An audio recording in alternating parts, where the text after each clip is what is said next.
I hated to ask, but could I crash at your place for a few days? Dad had been kicked out of the family home by my sisters and mom, and now he stood at my doorstep. Seeing Dad, who had always been so strong, talk about reaching his limit, I blamed myself. "I'm sorry, Dad," I said, trying to apologize for my inability to help alleviate his suffering. In that moment, as I struggled with my guilt, my husband Ethan spoke up. "Let's live with your father-in-law. Are you sure?" I turned to Ethan, surprise evident in my voice. Dad, too, could barely hide his shock, his eyes wide open. "My name is Emily, and I'm 26 years old. Ethan and I started dating in college, and we got married 2 years ago. Our days are filled with a fulfilling work-life balance. Ethan is my best supporter, always by my side. I never thought I'd find someone who gives me such confidence, let alone marry them." As the youngest of 3 sisters, I grew up in an environment where I could never go against my mom and my sisters. I was always the last one in line for attention from Mom, and also the lowest in rank among my sisters. Every time I voiced an opinion, sharp words would come flying back at me. Over time, I stopped expressing myself and started to suppress my feelings. I bore the treatment of being treated like a servant by my mom and my sisters without complaining. I wanted a boy. When I found out you were another girl, I was so disgusted. Grace and Ashley are enough for girls. You're an unwanted child, and yet here you are in his house. If you want to stay here, you have to work. Mom often belittled me like this. Even if you tell me that, how many times have I swallowed my words, the ones I wanted to say back to her? By the time I entered elementary school, I was in charge of most of the household chores, from preparing meals and doing laundry to getting the bath ready. People around me would praise me, saying, "That's impressive," or "You're so responsible." But I only found joy in that at first. "It's a given that you do all these things," Mom would say, with no words of thanks or praise. Instead, I was constantly being reprimanded for my cooking or the way I folded the laundry. The one who kept me going through all this was Dad. Unlike Mom and my sisters, Dad loved me and respected me. As the only man in the family, Dad was not well liked by Mom and my sisters, and his power within the family was as low as mine. But he always stood up for me. "I'm sorry, Emily. You always have to put up with so much. If only we could all live in harmony." Dad would often hold me tight and say these things. Despite his early mornings and late nights for work, Dad would always spend his days off with me, fulfilling Mom and my sister's demands together. And he always listened to my feelings and accepted my words. But my mom and her cohorts didn't seem to like that. "There's no one to protect you today," they'd tell me, pushing more chores onto me. They'd hurl harsh words at Dad too, such as, "For a man, low income," and my sisters would follow their lead, laughing and saying, "Disgusting," and "Don't open your mouth." So no matter how much Dad tried to be a pillar of support, I was becoming increasingly frail. Noticing my distress, Dad said something to me when I entered high school. "Emily, study as much as you can, then go to college, leave this house, and live on your own. You, Emily, have so many possibilities. There's no need to endure and stay in this house forever. I want you to live your life," my father urged me. At his words, I felt both elated and anxious. At the time, my eldest sister Grace, 6 years older than me, was attending a private university, and Ashley, 4 years older, was at a vocational school. Mom would often ridicule Dad for his low income and tell me, "We're poor because he doesn't bring in money, so you should start working once you graduate from high school." Because of this, I believed our family was financially struggling. Despite that, I worried if Dad was pushing himself too hard by telling me to go to college and live on my own. But Dad insisted, "There's no need to worry about money. I feel responsible for making you suffer so much. That's why I don't want you to endure any longer." "Dad," I said, "this is a request from your father. You don't have to worry about anything. Just go to the university you want, study what you want, find what you love to do. I want you to lead a happy life to make up for the hardship you've been through." I could feel his strong resolve as he gripped my shoulder, his eyes moist with tears. From then on, I devoted myself to the studies I had neglected, juggling the overbearing instructions from my mom and sisters. I spent all my remaining time studying at my desk. My hard work paid off, and I was accepted into a university. Dad and I embraced each other, sharing the joy of my acceptance. I kept it a secret from Mom and my sisters until the last minute, only announcing my plans to go to college and live alone on the day I was moving. At that time, Grace had already moved out and was living on her own, leaving only Mom and Ashley at home, who showered me with shouts of rage. I endured their harsh words until the end, finally breaking free from them. I kept my new mobile phone, a gift from Dad, a secret, not telling them which university I was going to or where I was going to live. Though I stayed in touch with Dad, I started a life without any involvement with my mom or my sisters. But just because I escaped from them didn't mean my university life was smooth sailing. I wasn't used to speaking my mind, and as a timid person, I was somewhat invisible in my department, unable to make friends. Then Ethan reached out to me. "What do you think, Emily?" I was surprised when Ethan, the bright and central figure of the group, spoke to me. I was already uncomfortable speaking in front of people, and being put on the spot left me speechless. But Ethan pressed me. "You have thoughts, right? Share them. We won't know unless you say something," he said. Initially, I thought of Ethan as pushy and inconsiderate. But as time passed, I came to see the kindness in Ethan, how he respected people's opinions. Thanks to Ethan, I started to make friends. Before long, I found myself drawn to him, and by our 3rd year, our relationship had progressed to dating. When I started dating Ethan, Dad excitedly congratulated us. And when I found a job, when Ethan and I decided to move in together, and when we decided to get married, Dad celebrated my happiness as if it was his own. But I had always been worried about Dad. Since starting university, I hadn't been home and hadn't seen Dad even once. We stayed in touch, but I was still concerned. Dad was living at that place with Mom and the others. I had no doubt he was still enduring snide comments from Mom and Ashley, still spending his days under their domineering instructions. "Dad, I'm happy today because of you. Back then, I was powerless and always needed your help. But things have changed. I'm working now, and I'm married. I have someone who supports me, so now it's my turn to help you. Please let me know if you're in any trouble." I told him I announced my marriage, having learned the importance of expressing my feelings to others since being with Ethan. I was finally able to put into words what I had never been able to tell Dad before.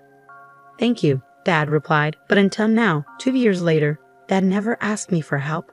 Furthermore, recently, I heard that Grace, who was supposed to be living alone, quit her job and returned to her parents' house. My worry for Dad had only increased. Then, one day, the doorbell rang just as I was confiding in Ethan about how worried I was about Dad. December was almost over, and even though it wasn't even 4 p.m., it was already getting dark outside. We had no scheduled deliveries, so we were surprised when we looked at the screen of the intercom. The person shown by the camera was none other than Dad. I rushed to the front door and opened it, seeing Dad for the first time in 8 years. His cheeks were hollowed out, and there was more white than black in his hair. He looked visibly unwell. I instinctively knew that his sudden visit without any notice wasn't for a casual reason. "Dad, what's happened? Please come inside. It must be cold outside," I said, concerned. Dad was wearing trousers and a long-sleeve shirt, even in December. He seemed too thin, and I wondered why he would be outside dressed like that. But the reason was revealed from Dad's mouth. "Dad was kicked out of the house by Mom and the others," he said, his voice heavy with sadness. "He told me to go buy dessert, so I went to the nearby convenience store. But when I came back, the house was locked. I asked them to open up, but they told me not to come back and didn't let me in." "What?" I exclaimed, shocked by what I was hearing. "I left the house without my phone or jacket, but I waited for several hours, and they didn't seem to let me in," Dad added, rubbing his cold body as he told us about what happened that day. I quickly made some hot tea and gave it to Dad. He held the cup of tea with both hands to warm up and muttered softly, "I might not be able to go back to that house again." "Why?" I asked, concerned. Ever since Grace came back, Mom and the others' attitude got even worse. I was feeling at my limits too, and then they did this to me. I don't even have the energy to go back. I think I should look for a monthly apartment and think about what to do in the future, Dad explained. "I'm sorry, but could I stay here for a few days? I'll leave as soon as I find an apartment," he added, his voice filled with weariness. I was worried, but I hadn't imagined it was this bad. Dad, who never complained before, was talking about his limits. "I'm sorry, Dad." I began ready to apologize for knowing about his troubles and not being able to do anything when Ethan spoke up. "Let's live with your father," Ethan raised his voice. "Are you sure?" I turned to my husband in surprise. Dad, too, unable to hide his surprise, opened his eyes wide. Sorry for being blunt, especially since we just met, but your father-in-law doesn't look too healthy. I think it would be best if we lived together to help him recover. Everything else can be figured out later, of course, only if he's okay with this, Ethan explained. Ethan's suggestion left Dad and me with nothing but gratitude, and so our new life as a trio began. Just a few days after Dad moved in, our doorbell rang again. All three of us were stunned by the figures displayed on the intercom screen.